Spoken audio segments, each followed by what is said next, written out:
towards Easter that we're calling Every Person Matters. So wherever you're on your faith journey, I think everybody can get behind the banner of Every Person Matters, because faith is a journey, not a guilt trip. If you've got Facebook, you can pull it out really quick. You can check into Life Church Saginaw, and you can type in the hashtag Every Person Matters. And then you can add, hey, free t-shirts next weekend, right? So we're having fun just kind of diving into the final hours when Jesus was headed towards the cross, and he really focuses in on a couple individuals. Last week we talked about Peter. Peter was always sticking his foot in his mouth, just like you and I. We're all a bunch of Peters. And Jesus said, hey, you're going to deny me 3 times, and then the rooster's going to crow. Peter's like, no way, I'll never turn my back on you. And then Peter does, and then the rooster crows. And so last week's hashtag was Remember the Rooster. And we all have rooster moments in our lives where we've blown it, we've failed, we've dropped the ball. And God is not surprised by our mistakes, and yet Jesus still loved Peter enough. We talked about last week that Jesus chases after Peter and forgives him 3 times. Why? Because every person matters. Today for week 2, though, I have a new hashtag for you. Are you ready? Hashtag not your enemy. Not your enemy. Touch someone next to you, say, not your enemy. And now you touch them back and say, thanks for getting that off your chest. I'm glad. Now stop poking me here. Today's message is in 3 words summed up at hashtag not your enemy. Because in those final hours when Jesus was headed toward the cross, he demonstrated for us that every person matters. Even the person who has misunderstood you or the person who screwed you over, they are not your enemy. Now, 2,000 years ago in the Hebrew culture in the Middle East, our friends, the Hebrews, were waiting for the anointed one, the Messiah, and they realized that there were 3 big prophecies that the Messiah had to fulfill. And would you believe that Jesus fulfilled the 3 messianic miracles that the Jews were looking for? The first was that the Messiah would cleanse a leper. And this was a big deal because you don't touch lepers. They are untouchables. You touch it, you catch it, you become unclean. And yet we look at the story of Jesus and he cleansed a leper. So that was the first miracle. The second miracle the Hebrews were looking for was this Messiah would cast out a demon from someone who was deaf and dumb. And it was important that they were deaf, so they could not hear. They were dumb, so they could not communicate. And in Hebrew thought 2,000 years ago, the idea was if you're going to cast out a demon, you have to be able to talk to the demon. It has to name itself. You cast it out. And so if the person is deaf and dumb, they can't communicate, so they can't manipulate the miracle. Only the Messiah could do this. And wouldn't you know, Jesus did this when he cast out Legion with a deaf and dumb guy. So that's the second miracle. But the third one, the big one that the Hebrews were waiting for in the coming Messiah, was a guy who could heal a man born blind. And Jesus did that. That's why in John chapter 9, when Jesus heals the blind man, 5 times the religious people lose their minds, and 5 times they say, this man was blind from birth. And they just can't wrap their minds. It's like hashtag mind blown, because only God can fix something that was broken at birth. And so for the religious establishment, when they looked at Jesus 2,000 years ago, they had to face what C.S. Lewis said, that when you look at Jesus, you either have to call him liar, lunatic, or Lord. Liar, lunatic, or Lord. And so at first the Pharisees called him a lunatic. He's crazy. He's cuckoo for Cocoa Puffs. But then towards the end, the Pharisees got angry and they called him a liar. He's a liar. And that is why they arrested him and sent him to the cross. But then the disciples bowed down and called him Lord, because 3 days later he rose by his own power. And if someone can raise themselves from the dead, have you ever been to a funeral and the person rises up? Yeah, that would be crazy, right? You'd be on CNN. Jesus did that. Jesus ruined every funeral he went to. You read the biographies of Jesus, he raises the girl, he raises Lazarus. He just can't have a proper funeral. And so that's where we're at when Jesus is being arrested at the Garden of Gethsemane. You tracking with me? So in the Bible, Matthew chapter 26, as Jesus is being arrested by the religious establishment, Peter, who is like Shemp from the Three Stooges, with that it says, one of Jesus' companions, Peter, reached for his sword and said, "Hello, my name is Inigo Montoya. You killed my father, prepare to die," right? And Peter struck the servant of the high priest, cutting off his ear. So last week we talked about roosters. I brought a live rooster out on stage, and that was really cool. And so today, to help illustrate the idea of cutting off an ear, I have a knife, and I need a volunteer to come up on stage. We are that church. No, we're not doing that, but I thought that'd be pretty cool, right? So no, Peter, he goes, right? And cuts off the guy's ear. And some of us are like, we've heard that story, John. He was angry, right? There's something deeper going on, though, because this is ancient Hebrew history coming to fruition, right? In the book of Leviticus, hundreds and hundreds of years before Jesus, in the book of Leviticus, it says in Leviticus 21, verse 18, it says, "No man who has any defect may come near the temple of God." The temple of God represents God's presence on planet Earth, right? So no man who is blind, lame, or disfigured or deformed may enter the temple. And what has Peter just done? He's cut off the ear of the servant of the high priest. So this guy now is unemployed because he's disfigured. According to the Levitical law, he cannot enter the temple. So not only has he lost his job, but he's, can you hear me now? Puts a whole new spin on Verizon. He can't hear. And so Peter has said, "Down with the man, down with big brother, I cut off your ear." And there's also some Hebrew history going on too, because 40 years before the time of Christ, in 40 BC, there was a rivalry between two Hebrew priests. One was named Antigonus, the other one was named John. I like John, right? And so Antigonus is jealous of John, and so in his sleep, Antigonus slinks in and cuts off the ears of John, and he can no longer be a priest because of Levitical law. So Peter, being a good Hebrew boy, knows Leviticus, knows the history from 40 years ago. And on this night when Jesus is being arrested by the religious authority, Peter draws his sword, cuts off the ear, not only to say this, but also to say, "You unemployed, you're fired." And some of us were like, "Yeah, you stick it to the man. Yeah, you showed them. We don't like the Pharisees." And Jesus had a lot of things to say to the religious authority. But in this moment, in Luke chapter 22, verse 51, Jesus answered, "No, Peter, none of this." And Jesus touched the man's ear and healed him. Jesus said, "My way is not about us versus them, because every person matters." And that's hard for us to wrap our minds around because, we go to church, we hear the stories of Jesus healing the lame and the blind and the lepers. We're like, "Yeah, we like that. Compassion. We can get behind that." Jesus is for the underdogs, the poor, the people who are the misfits. We like that. But in this moment, when Jesus is being arrested by the religious authority, he heals the religious authority.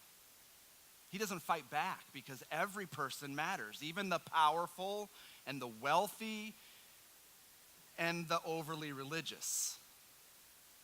And that's hard for us, especially at Life Church, because many of us, if we shared our story, our journey of how we ended up here, a lot of us in this room would say that we were wounded by a past church experience, or we saw the hypocrisy and the judgmentalism, and we said no to church, and yet Jesus loves those people too. The hypocrites, the judgmental, the hyper-religious, because every person matters. See, it's so easy today with Facebook and social media. We always see people shouting and getting angry. You know, it's us versus them, but when you look at Jesus, Jesus says it's just us. Because every person matters. There's a guy named Paul. I love Paul because he was bald. And Paul had a passion to reach people far from God, so I really like Paul. And the way that Paul reached people far from God is he started churches from scratch, just like Life Church, right? And he did this because new churches don't have the baggage of like insider politics and gossip. You know, they're like, let's go, let's reach people. And so I love Paul. He was the first guy who started church from scratch. And he wrote a lot of letters to encourage these young churches. That's why we have the New Testament. And one of the letters was to a new church in Ephesus. If you've got a Bible app, turn to Ephesians chapter 6, because at the conclusion of this encouraging letter to Ephesus, Paul says these words to a young church, a church probably about the same age as us. Ephesians 6, verse 12, Paul says, listen, our struggle is not against flesh and blood, but against the rulers, against the authorities, against the powers of this dark world. And I always think of Thor, the dark world, right? He says, our enemy is the darkness, the spiritual realm, the spiritual forces of evil in the heavenly realms. That's how the NIV puts it. Another translation of the same verse, the NLT says, we are not fighting against flesh and blood enemies, but against evil rulers and authorities of the unseen world. So if you can see it, it's not your enemy. But if you can't see it, that's the enemy. He says we're fighting against mighty powers in this dark world, against evil spirits in the heavenly places. What Paul is saying to you and me is that if it has flesh and blood, it's not your enemy. Because we are not fighting against flesh and blood. If it's got flesh and blood, it's not your enemy. Hashtag not your enemy. Peter cuts off the guy's ear. That's the enemy. Jesus says, no, it's not. But they're arresting you. They're going to take you to the cross. I know. And Jesus' words from the cross are, Father, forgive them, because they don't know what they're doing. If it has flesh and blood, listen, if it has flesh and blood, it's not your enemy. That jerk at work, he's not your enemy. That person on Facebook, she's not your enemy. That crazy uncle that you don't like to invite in for Thanksgiving, he's crazy, but he's not your enemy. If it has flesh and blood, it's not your enemy. And that's so hard for us to embrace in a hyper-partisan 2018 world where it's always us versus them. But Jesus said every person matters. It's not your enemy. See, the Bible talks about how there's what we see, and this is temporary. We get like 70, 80 years, and then we step into eternity. See, death is not the end of the road. It's just a bend in the road. And so what is unseen is eternal. And the scriptures are clear that there are real evil spirits out there that want to tear you down, right? John 10:10, the thief comes to steal, kill, and destroy. But Jesus said, I've come to bring life, life abundant. And so the stress that you feel, the friction in your relationships, that disconnect that you have relationally, that person is not your enemy. The enemy is the enemy. Another way to put it is the Bible says there's two lions. In 1 Peter says there's a lion that seeks to kill and to devour you. That's Satan. Satan's name is literally in Hebrew the accuser. But then in Revelation it says there's another lion, the Lion of Judah. And you have to choose which lion you're going to follow, the lion that's on a leash or the lion that's on the throne. The choice is yours. And this lion over here, he says it's not your enemy unless it's on this team. So we really struggle with that in church world, don't we? Us Christians, man, we love to point fingers and oh, that church down the street, that's our competition, right? They're the enemies, right? See, that's part of the enemy's playbook. If he can get Christians yelling and angry at each other, he's freed up to do other stuff. Because we are not here to compete with other churches. That's not our hearts. They're not our enemy. They're our friends. We may not always understand each other, but we can still choose to pray for, encourage, and cheer for other church leaders and other ministries, even when we're misunderstood, because it's not our enemy. Let me tell you about yesterday. My life is an adventure. So yesterday, I wake up, I'm taking my Jeep down to Frankenmuth because I got 2 recalls, thank you. And so I'm gonna be sitting there for 2 hours. On my way there, I get a text from Brian, who was just leading worship. And Brian's like, dude, we got a meeting you have to be at in Midland at 1 o'clock. I'm like, I can't get there. My car's in the shop. It's going to be, he's like, no, you have to be there at 1 o'clock in Midland. So I'm like, great. So I go into the Frankenmuth place. I'm like, okay, here's the crazy thing, guy. You can have my Jeep. I need a car. I just need something. I'll be Flintstone, okay? I don't care. I just need to get to Midland. Give me something. They're like, well, we don't have anything. It's Saturday. I'm like, please, I don't care. As long as it moves, I'll take it to Midland. He's like, okay, I can see that you're crazy and you're scaring the customers. So let me see what I can do. And he says, we have 1 car, and you can have it for free as a loaner just for the weekend. You have to return it Monday. It's a 2017 Fiat 500. Will that do? I'm like, let me pray about that. Yes. So I'm driving around like James Bond with my free Sirius XM, 80s on 8, right? And I get to this meeting and we had all of our full-time staff. We're at this meeting. We're meeting with some church leaders in Midland. And I got to meet some really cool saints. Like some folks that are older than Moses, right? But they're just awesome people, right? I call them the seasoned citizens. And they're at this church, and the church it's dwindled down to like 20 people. It's really sad. It's a 100-year-old church. They're going to close their doors in a few weeks. And you know, your heart goes out to them because you see the pain in their eyes. We have a new playground outside. We figure if we build it, then the kids will come.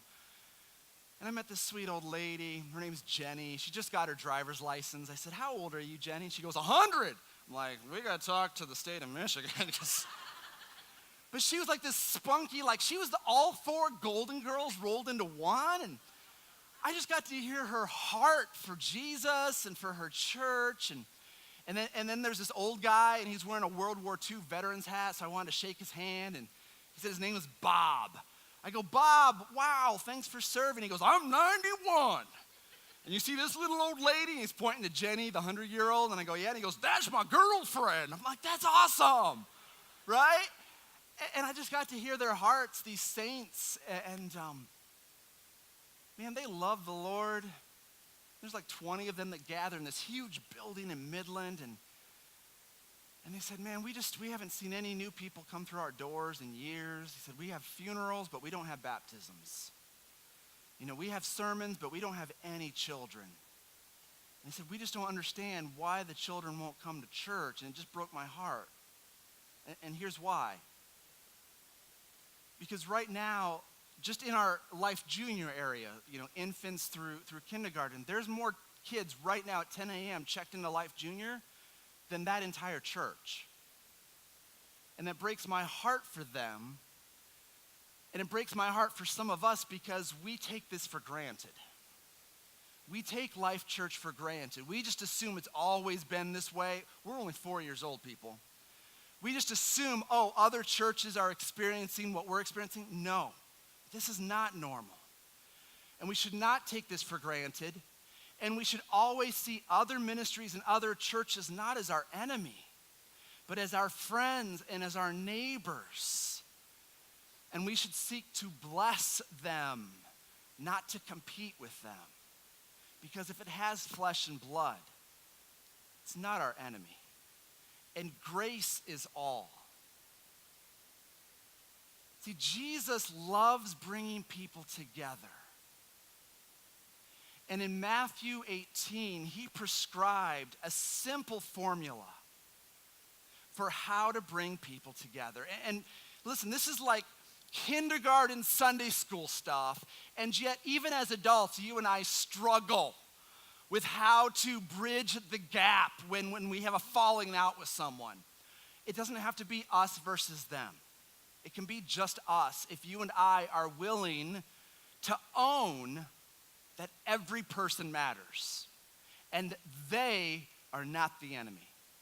Matthew 18, it's super simple. It's tiddlywinks Christianity, and yet you and I need the wake-up call this Easter season. Here's what the carpenter king said. He said, Matthew 18, okay, let's say that there's a disagreement between you and somebody else. There's a falling out, whatever. You and your spouse, you and your girlfriend, you and that person at work, whatever. There's a falling out. Jesus says, here's what you do. If you and another believer have some beef between the two of you, here's what you do. They're not your enemy. Go privately and point out the offense. Now look at what Jesus doesn't say. He does not say that when you have a beef with someone, go on Facebook, post about it, go on social media, leave 1-star reviews. Come on. Put on your big boy pants and go privately to the person. Jesus said, go privately, go immediately. Don't wait till tomorrow. Listen, you're not promised tomorrow. Jesus said, you only have today, and reconciliation is today. And so if you're a follower of Christ, and if there's a beef between you and somebody else, today you need to step into the awkward conversation and seek reconciliation. Because Jesus always walked toward people, not away. And if you claim to follow Jesus, you have to walk toward people, not away. Jesus said, there's a beef. You go to the person privately, not publicly, privately. You go immediately, not tomorrow, and you go humbly. Don't go to the meeting at Starbucks with all pistols firing. I'm going to accuse you. When you accuse people, you're doing the work of Satan. Go humbly. Go with the spirit of, I might be wrong. Here's how you start the conversation. You step into the awkwardness. You say, hey, thank you so much for meeting with me. I know this is awkward. Help me understand. Those 3 words, help me understand. Diffuse the tension, cut through the awkwardness, and they place you in a position of humility. When you say, help me understand, I'm saying, you know what? I might be wrong. I might be seeing this situation wrong. So help me understand why you said this, or help me understand why I'm seeing you do this. That is how you go to someone privately, immediately, and humbly, just like Jesus taught. Jesus said, if the other person listens and confesses, you have won that person back. And that is what we want. Jesus is about winning people back. And that should be what we're about this Easter season. Go to the person who creeps you out. Go to the person that you screwed over. Initiate with them.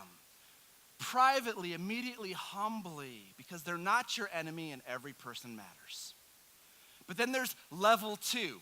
Jesus goes further. In level 2, he says, okay, if you're unsuccessful, if you go to the person immediately, privately, humbly, and it doesn't work out, here's what you do. Take 1 or 2 other people with you so that everything you say is confirmed by 1 or 2 witnesses. And that's a Hebrew expression. The whole idea in the Hebrew culture is that we are part of a community.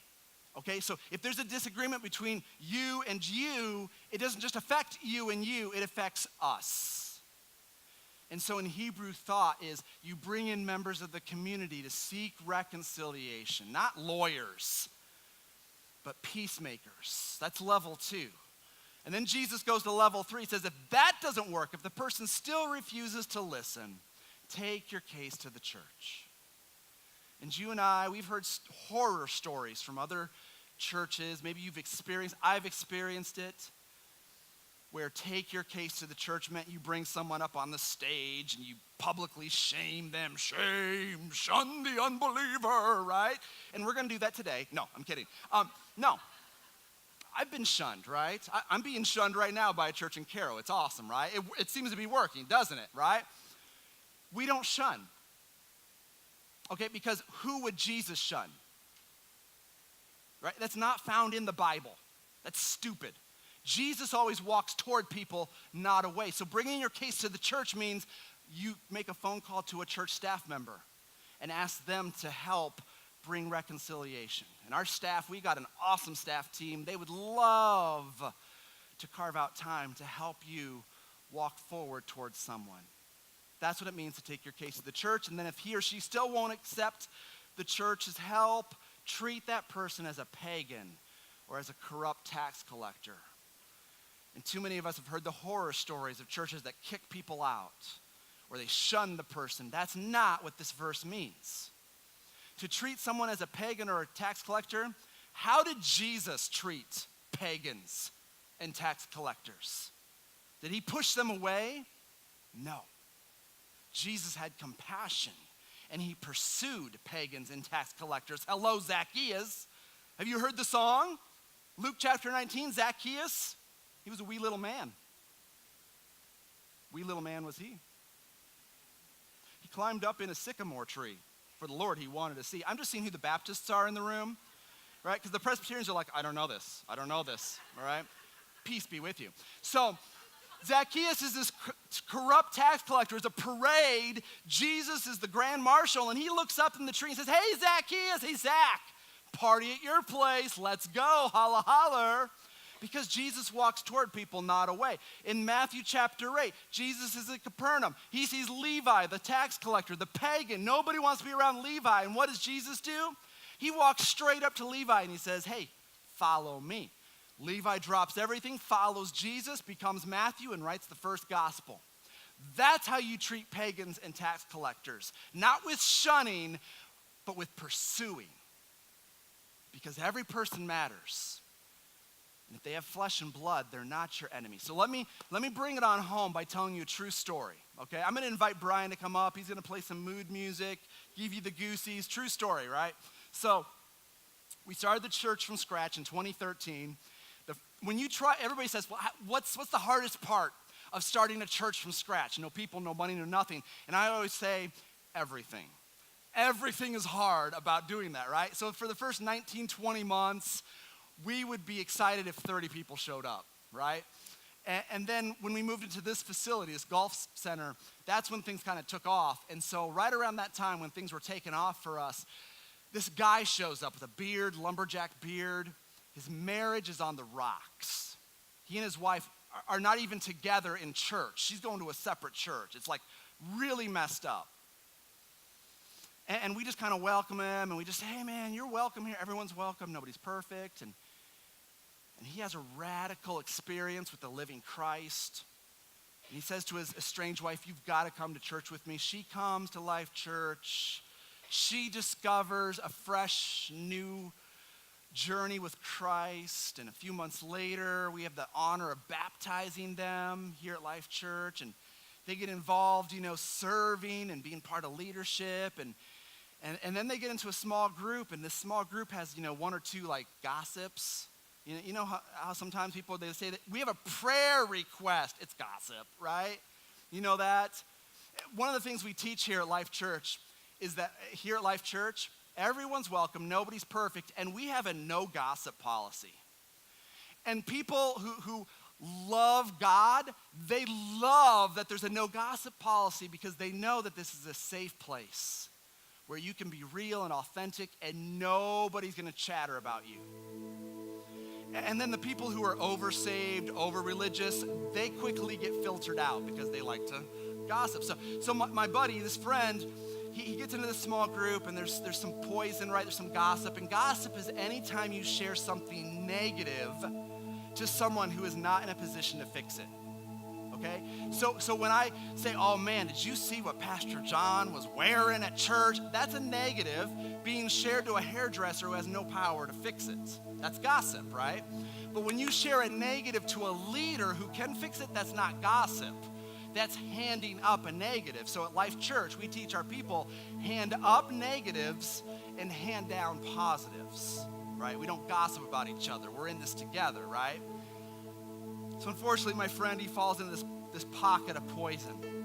Some folks that just, blah, blah, blah, blah, blah, blah, blah, they got an agenda and it's not Jesus, and they get all angry, and grumbling. I'm so glad that people don't grumble in churches anymore, right? They're like blah, blah, blah, blah, blah, blah, and it becomes this little pocket of poison. And so as soon as I hear about it, we confront gossip. privately, immediately, humbly. And so we meet with this group. We're like, hey, help us understand. And they're starting to believe these lies, because that's how the enemy works. He plants seeds of doubt. And so they're feeding on each other. It's a feeding frenzy of gossip, and they're getting all this hardness of heart and negativity. And so I just challenged them in this group. I said, listen, if you don't believe me, and I'm just speaking the truth in love, if you don't believe me, seek out the truth. And we said, here's someone, go talk to this person, and they'll tell you the truth. And Jesus said the truth will set you free. And out of that entire group of poison and gossip, only one person sought to seek the truth. And it was my lumberjack buddy. And he was all angry. He's like, Pastor John, you're wrong, but I'm gonna prove you wrong, right? And so he goes and he seeks out the truth, and he realizes, oh shoot, the lies in my head don't line up with reality, but the truth, it matches up with what our leadership was saying. And so the next day, he sends me a message on Facebook. He's like, hey, Pastor, can you meet me at B-Dubs? And I said, oh, you're speaking my love language. I can always make time for B-Dubs. And he paid for it because he loves Jesus. And this guy, this big lumberjack, this big Michigander, strong dude, right? He sits there with tears in his eyes at B-Dubs. I mean, he was authentically broken. He was repentant. He said, Pastor John, I've sinned against you. I've sinned against our church. These lies, they're not true. And I want to say I'm sorry. And I just reached out. It was like Tommy Boy, brothers got a hug, you know? And it was beautiful, because truth brings people together. Awkward conversations bring people together because they're not your enemy. So this guy, he starts a trajectory of making amends with the people he's wounded with his words. I mean, I give him a ton of credit. When a man can confess his sin and walk forward in truth and grace, dude, I'm impressed by that. And this guy, he starts serving in the church humbly behind the scenes, and he's like, whatever you need me to do, I want to be there, I want to serve, I love this church. And after 2 years of that, we're like, this guy, he's not the smartest French fry in the Happy Meal, right? Just like Peter last week, who failed Jesus 3 times, remembered the rooster. Jesus forgave him and transformed him from a fisherman to a shepherd. He said, Peter, you're not the smartest guy on the block, but you have the right heart. And God is less impressed with your skill set and more impressed with your heart. And he said, I can turn you into leadership material. And Peter eventually becomes a leader in the church. Even though he failed the church, this guy, this lumberjack guy, even though he failed our church, he repented, he reconciled, and over time, he proved that he's got the right heart. And we can teach skills to someone who has the right heart. And so this guy, tomorrow, he starts his first day on the job as a paid staff member, and his name is Ian Kleida.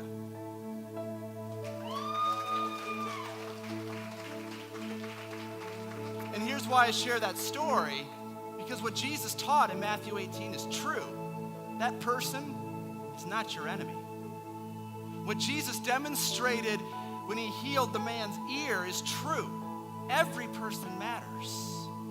And I thank God that Ian pursued truth over darkness, that he pursued grace and awkward conversations that led to reconciliation, that led to him being a leader at our church 2 years later. God's not done with you. There is more to your story, and it begins by trusting Christ. So what's your next step as we approach Easter? Is your next step to trust God and go public with your faith? That step is called baptism. The ancient Hebrews, when you converted to Judaism, you would be baptized because you were dead and now you were alive. And then if you were a man, you had to have surgery. And I'm thankful for the book of Galatians, because you don't have to be circumcised. But Jesus took baptism and he twisted it and he said, no. You were dead in your sins and now you're alive in Christ. And so if you've never been baptized as a follower of Christ, next weekend, we're going to see men, women, teenagers go public with their faith, and you should too. And and you can register on our website next weekend here in Saginaw or in 2 weeks at Midland. Maybe that's your next step. Or perhaps you need to jump on the team. We've got people to serve. Easter's coming. We're praying for 1,000 people to come through our doors, and we need you with your arms, ready to serve. And Next Step class is where you can partner with our church. You can register on our website. We'll feed you lunch next Sunday at our Midland campus. I get to meet you, meet the staff, answer questions, and help you take your next steps here at Life Church. What is your next step? Because every person matters. And that person you're thinking of, they're not your enemy. God looks at you and says, you're not my enemy. Do you believe that? Let's pray. With every head bowed, every eye closed, we just come to you, God, thanking you for the words of Jesus, that even when we were enemies of God in our sins, Jesus pursued us with compassion and grace and forgiveness. And Father, in this moment, in this holy moment, as we prepare to sing one final worship song, and as some of us prepare to worship you through giving of our offerings and our generosity, God, in this moment, some of us need to get right with you because we've been pursuing our own way. We've been rebelling while you've been pursuing us in love. So with every head bowed, every eye closed, if you need to get right with God, if you want a fresh start, if you want to start an exciting journey with the Carpenter King, then with every head bowed and every eye closed, on the count of 3, I want to invite you to slip your hand in the air just for a moment, that I might lead you in a silent prayer from the silence of your seat. On the count of 3, you're invited to slip your hand in the air and start a fresh new journey with a God who's crazy about you. So we'll start the count. 1, this is your time, and this is your moment. 2, it's not about the people around you. It's about you and a God who loves you and is pursuing you. And 3, I want to invite you to slip your hand in the air just for a moment. That's awesome. There's a hand. 1, 2, 3, 4. This is your moment. This is where it all begins. You can put your hands down and make this your prayer from the silence of your seat. Just say, Father, I remember the rooster. I know how I've made mistakes, but today I am trusting Christ to forgive me and to lead me. And Father, we thank you for these 4 changed lives. May they leave this place today encouraged, prayed up, and ready for this new journey. As we worship you now, praying this in Jesus' name, amen.